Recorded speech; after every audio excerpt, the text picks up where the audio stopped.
Hi, welcome to whatever the freak this video is. Wait, I need to change first. Oh my god, I'm Asian! So for some much needed context, in this video I'm going to be making my idea for a monster in Monster Hunter.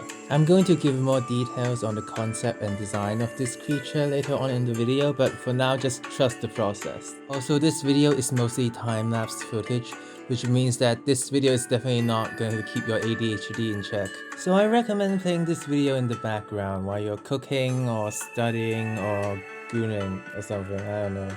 Don't judge. Anyways, if you've been paying attention to the footage, I'm using toilet paper and tape to basically make the structure of the monster, then I'm going to cover the whole thing with clay to make the basic shape of the thing. While I'm doing that, now is actually a good time to talk about the concept of this monster. Like the title suggested, this monster is primarily based on a Spinosaurus, except I wanted to make it a Piscine Wyvern, since the current roster of fish in Monster Hunter is a bit lacking. I wanted to make like a high tier Piscine Wyvern that would be in the same level as Deviljho, and since Deviljho is the T-Rex of Monster Hunter, a Spinosaurus seemed appropriate. This monster also had a lot more inspirations, particularly a warship.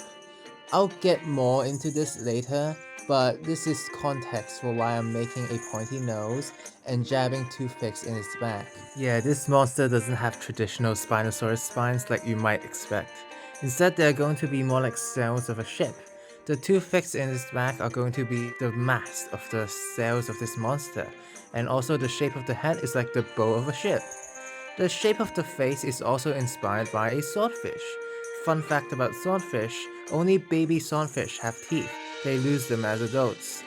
As a kinda reference to this, I made the teeth of this monster external, but this is also because it's a common design trope in Monster Hunter.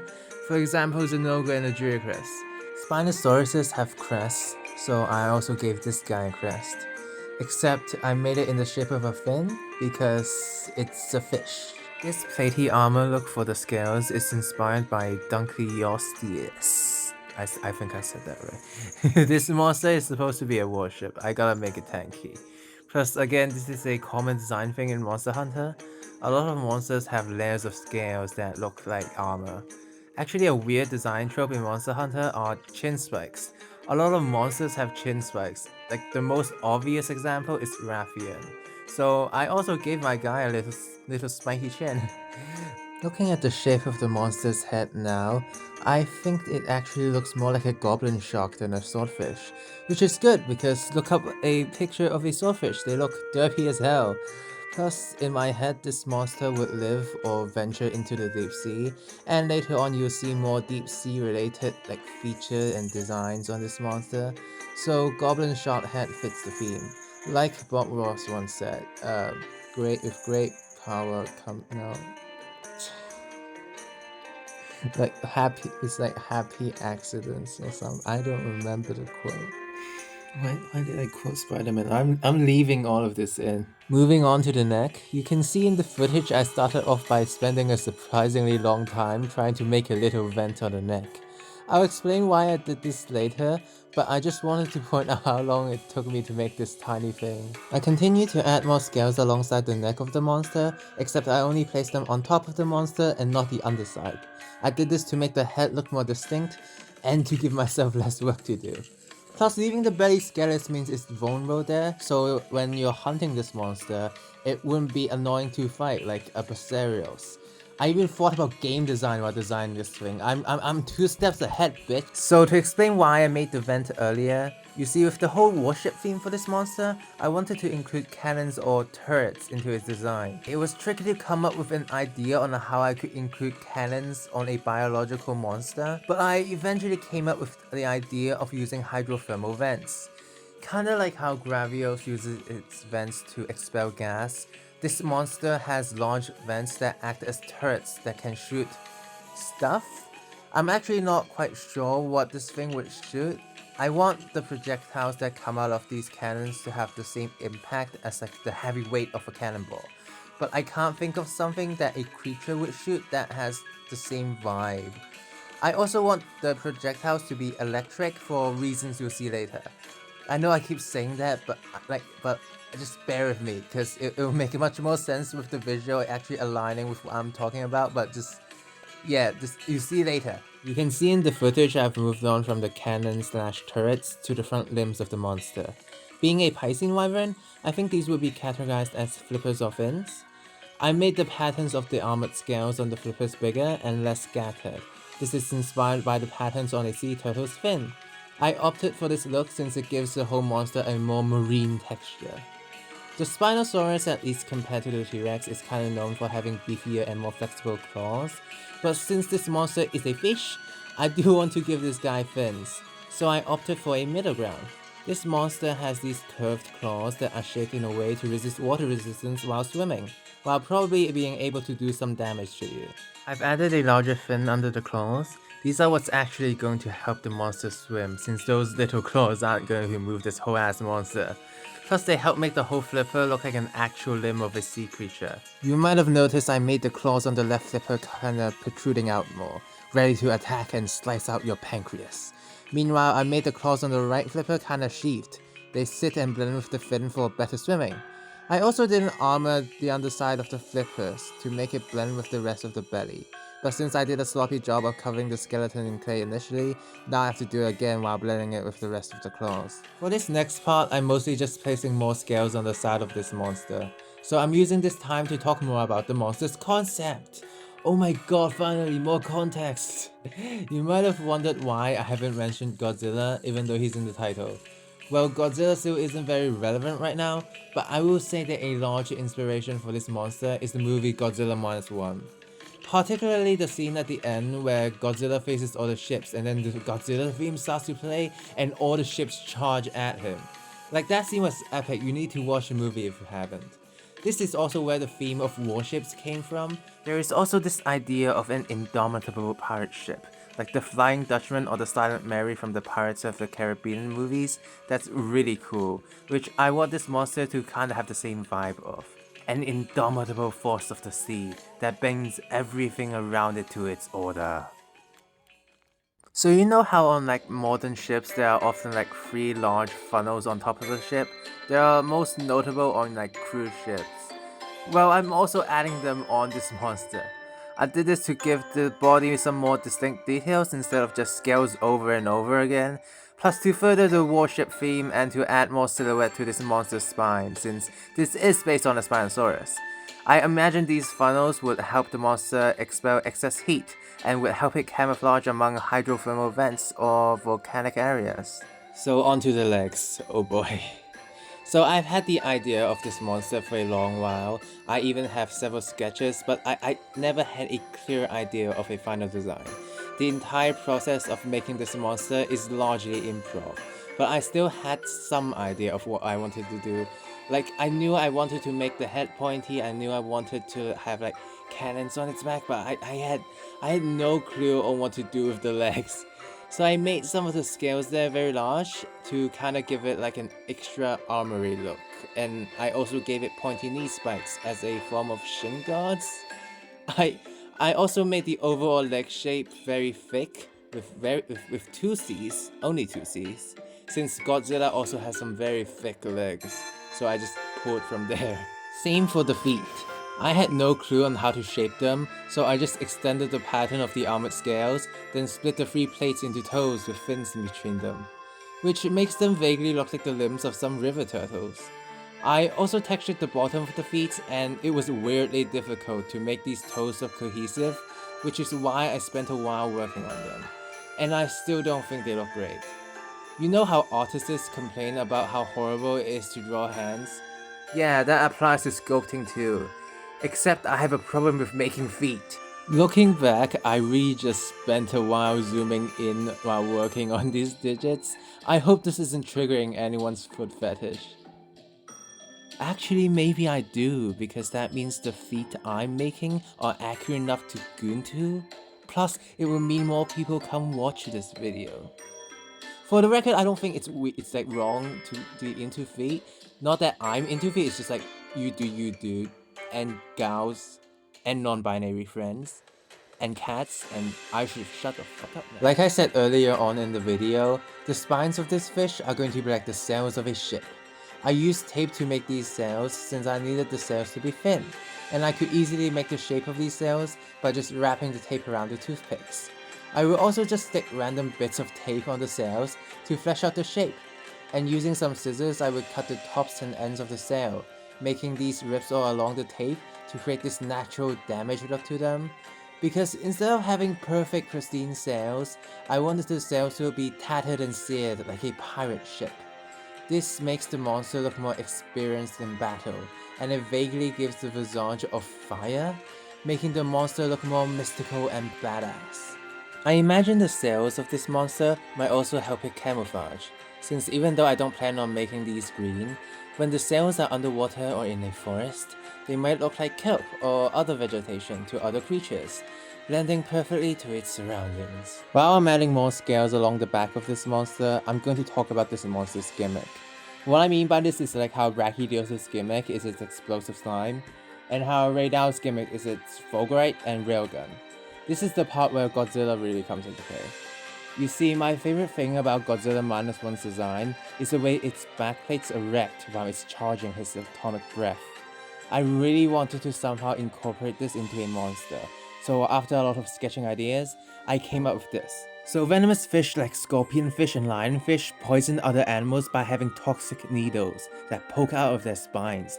They are normally hidden in their fins, but when they stab things, the skin peels back to reveal this deadly needle. I basically applied this concept into the monster. You might be wondering why in the footage that I coated the sails with clay. This is just to help maintain the shape and structure of the sails. Anyway, back to what I was saying, the basic premise is that normally, this monster, like in the sculpture, has the flags up. But when it's finally done with your existence, the flags are going to close one by one, peeling down to real giant spikes that jut out like Godzilla -1's backplates. I don't get to fully show this off because I'm making this monster as a clay sculpture, so I can't exactly like animate this, so I'm explaining this now. I did try to show that the sails peel down while still having them beat up. You'll see what I mean later. Right now you can see me making the butt, or like the start of the monster's tail thicker, because well, I should probably mention first that I didn't plan on putting these armored scales on the tail. So I'm making the butt thick to match the bulginess of the armored scales. The fresh clay also allows me to carve the pattern of these scales onto the skin, to kinda blend them together so the scales look like they ended naturally. I continued to carve these rough scale patterns along the shaft of the tail, but not the entire tail, because since this monster is a fish, I planned on giving it tail fins. To start off making these tail fins, I did the same thing with the sails and just wrapped the whole top of the tail with tape to make a basic shape. I initially wanted to make big very fish-like fins, but I went against that idea because, well, remember how I said that the sails peeled back to reveal needle spines? Well, I thought this would be a good opportunity to show off that concept, by having the tail fins be sort of peeled down to reveal those spines. I made these spines out of hot glue, and I just simply placed them on top of the fins, then layered tape over them to incinerate the entire structure of the spine. I would also try to cut the shape of the fins around the spines to properly show them off. You can see I sketched vague outlines on the surface of the tape to figure out what bits I should remove, because even though I wanted to show the concept of the spines prominently protruding out the fins, I didn't want to completely peel down the fins. This is because I wanted the tail to have a defining shape and silhouette that you might expect a Piscine Wyvern to have. So I tried my best to make the fins look fishy, while limiting how grandiose I could make them. This took a lot of on-the-spot redesigning. Like the sails, I also made the tail fins of this monster tattered, but unlike the sails, I tried to make the fins less separated. I imagine normally when this monster's tail fins are covering the spine, the tail would look like a large wavy fish's tail, sort of like a koi fish. But when the spines are protruding out, like in the sculpture, the fins look more scarred and kind of have a smoky shape. I will say that looking back at the way I made the fins, they don't really look peeled back but more burnt off, if you know what I mean. But hopefully the idea that the spines are piercing these fins got across fine. I covered the entire tail with clay to match with the rest of the sculpture. Then since I've been neglecting the underside of this monster, I smoothed out the wrinkly bits on its chest and flippers. Then I added large gills on the side of its neck to make the neck less empty. And because this monster's a fish, of course I needed to add gills. I tried to make these gills kind of uneven, like how the middle gill is the largest, instead of the more uniform gills you'll find on actual fish. I did this to make the monster look more rough and monstrous, which is befitting of a monster. I then used sandpaper to smooth out the textures of this monster. And lastly, added a spine at the back sail that's just poking out, to insinuate that there are spines in these sails. Now that I have finished making the monster, I'm now going to make a platform for the monster to aura-farm on. I made this platform like how I thought the monster's habitat would look like. It's a Piscine Wyvern without any land swimming gimmicks, so I would think it lives in the water. So I decided to basically make a current of waves for the monster to stand on. I also added some volcanic vents since that fits with the whole vibe of this monster. You can see me mapping out the base of this platform using the monster as a reference. Then I placed layers of clay over each other to create the shapes of the waves. Using the little clay cutting tools and also my nails, I sliced the clay in different directions to create these different currents while pushing the clay out to create more depth for the water. This makes the waves look more nuanced and detailed. I spent some time just adding and reshaping the clay to make sure the waves look natural, plus making sure that the platform would actually fit the monster. Although there were still some gaps, so I had to add more clay on top of the already dried platform to make sure the monster would snugly fit into place. Also, the reason why the platform's clay is grey while the monster's clay is tan is just because I got them from separate countries. Okay, now that I've got everything made, it's time to coat this baby in white paint. That fucking joke is so dumb. That's a permanent digital footprint for me. Ignoring the cum joke, I basically just painted the whole monster white as like a base or primer, so the actual colors I wanted to paint would pop more. I painted this monster predominantly grey, since a lot of fish have silver scales, and when I picture a modern battle warship, they're all grey. Plus, hydrothermal vents are also grey. It just fits the monster, especially with the more serious and powerful vibe I want this monster to have. I'm from Hong Kong, so sometimes I would see these traditional oriental ships with these striking red sails. So for the tail fins and sails of this monster, I used that same coloration to evoke that same distinction. Like the red just pops, it has a unique, intimidating flair. I don't really know how to explain it. You might be wondering why I'm painting the in-betweens of the scales red. Well, this is the final thing about the monster I haven't explained yet. To recap, inspired by the way Godzilla -1's back plates erect while charging its atomic breath, I said that the monster's fins and sails would peel down like how the sails on a ship might close to reveal spiky spines piercing out of them. But I never said why the monster does this. So normally, this monster with its sails up covering the spines is actually a thunder element monster, able to do some electric things. It probably should do with it, I'm not sure. But when the sails come down and the spines protrude, the spines have electricity that react with each other, kinda like how in Subnautica, the amp eel's prongs connect to generate electricity. But the reaction between the spines of the monsters somehow converts the electricity into dragon element, allowing it to unleash devastating draconic lightnings. But again, because this is a clay sculpture, I couldn't fully show off this concept. So I opted to make the monster be in a half state. The monster you're seeing now is in the middle of changing into dragon mode, which is why the front half of the monster has electric blue colors in between its scales, while the back half is in this draconic red color. So fun fact about hydrothermal vents, there are actually two types of hydrothermal vents called white smokers and black smokers. The black ones are more dangerous, which sounds racist, but it's actually not. It's just because they are hotter and emit more toxic stuff. So since the monster has a thunder mode that changes into a more dangerous dragon mode, I had the idea to shade the scales, to make the front thunder half of the monster have a lighter grey, while the back dragon half of the monster a darker grey, to kind of reference the real different categories of hydrothermal vents. Also, the different shades of grey adds more gradient to the monster, which overall just makes the monster look better. So lore-wise, the dragon element darkens the monster's scales when it transforms, like how Malzeno changes color after it enters its Dark Lord state. Which, by the way, I imagine that you would trigger this dragon mode in the monster not by getting it enraged. It's more like a combination of Raging Brachydios and Mizusune in Wild specifically. This monster will go into this dragon mode when it's near death, or if you break all of its parts, since this dragon mode is more of a Hail Mary than a state it can casually enter. This is because the monster in this state is unbelievably powerful. The dragon lightning it can make are so hot that existing near this guy would slowly decrease your health, like how Teostra's Flame Aura works. This draconic power is so overwhelming that the monster damages itself while in this state, so it tends to avoid going dragon mode, especially since the normal blue Thunderblight electricity it makes is usually already strong enough to completely fry its enemies.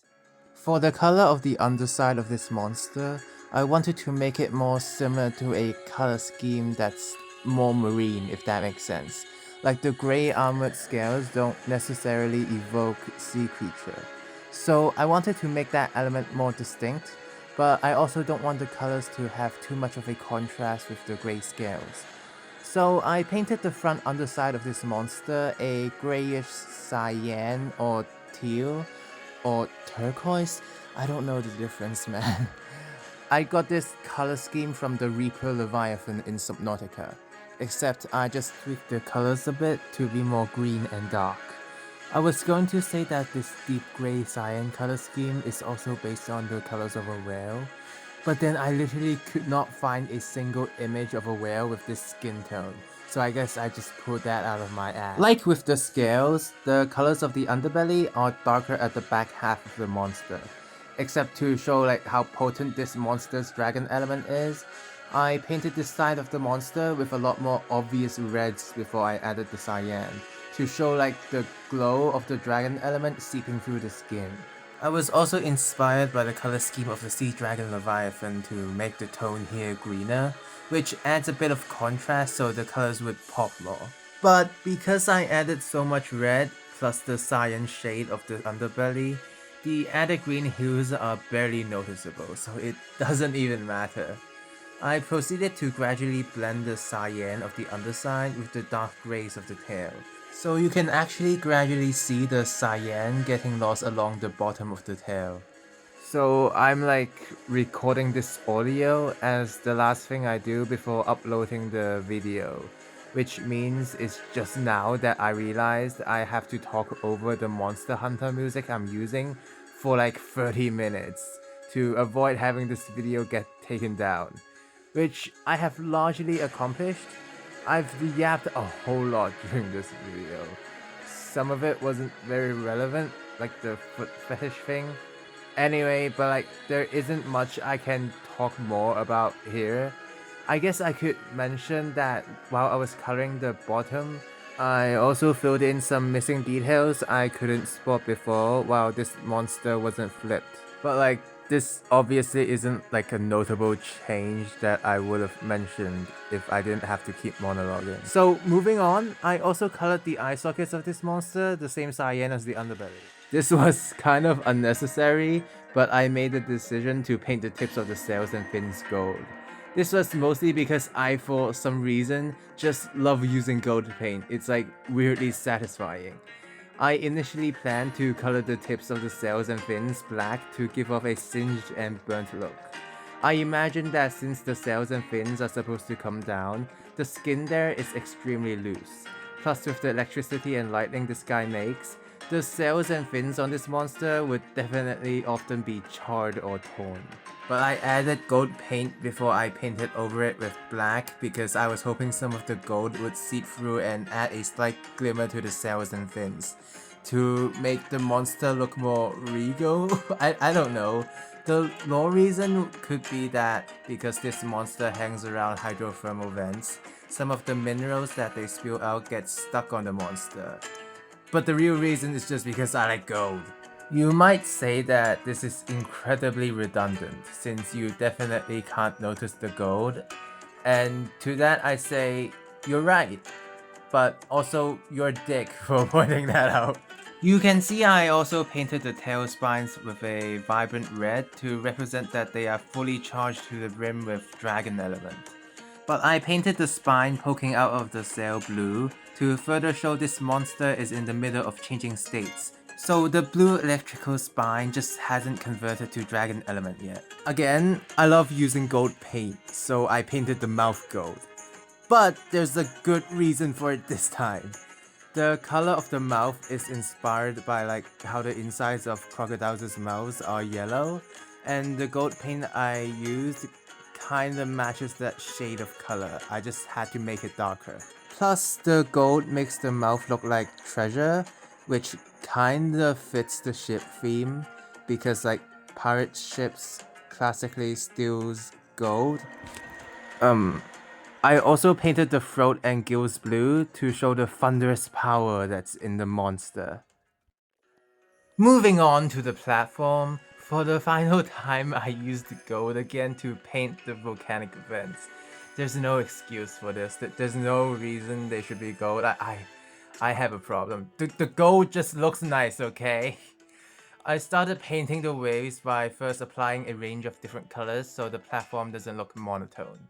I tried to make the water that would be closer to the dragon half of the monster on this platform darker, to further push the idea of the different states in this monster. But to make the whole color scheme more cohesive, this element is less visible later on, but it's still there. The waves on this platform are actually based on traditional Japanese paintings. If you look them up, you can see that the ripples of the waves in these paintings are boldly white. So I painted the waves on this platform the same way. Kind of overwhelmingly so. Like the final look of the waves might be so white that the different hues in the waves don't pop as well, but the overall thing still looks nice, so whatever I guess. I actually used so much white that I ran out of paint, so I had to like dig in my storage to see if I can find more, and I sure did, but they're not like normal. I found this mysterious box that I had never seen before, and it had like tubes of probably very old acrylic inside of it.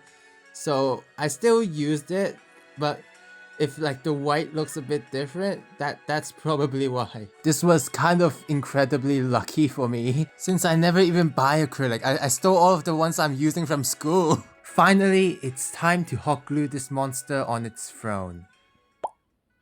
To add more decor to the whole thing, using hot glue I made these like lightnings that I'm just gonna stick on the waves to make it seem like the monster is creating them. I went for this monotone look for the lightning, since they are also based on traditional Japanese paintings. I was particularly inspired by some of the paintings I found that have these mythical creatures and beings that are wrapped in lightning. So I wanted to kind of emulate that with the way I made the monster's lightning. Of course, I didn't just make red dragon element lightning. I also made blue lightning that comes off the front thunder half of the monster. Using cotton, I made steam come out of one of the vents. I initially wanted to also make the back funnels of the monster spew black smoke, but I didn't have the right materials to do that. For the final touch, I gave this monster its eye.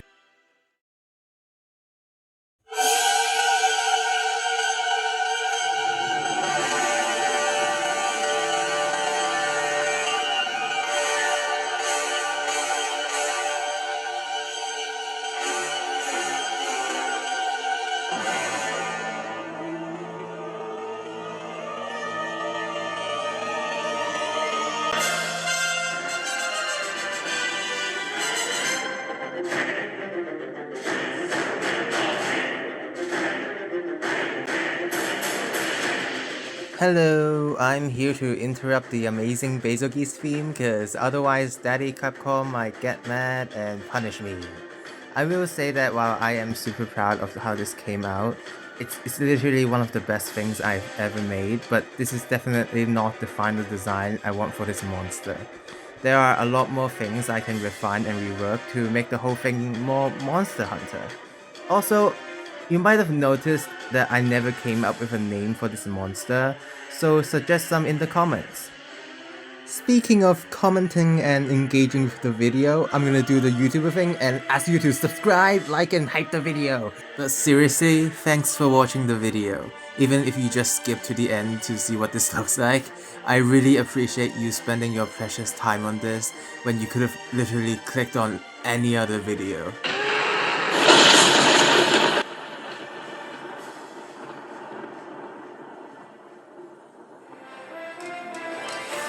Hi, I'm back. I wanted to add that this video is kind of special to me because I finished high school at the time of uploading this video, so this is like the end of an era for me.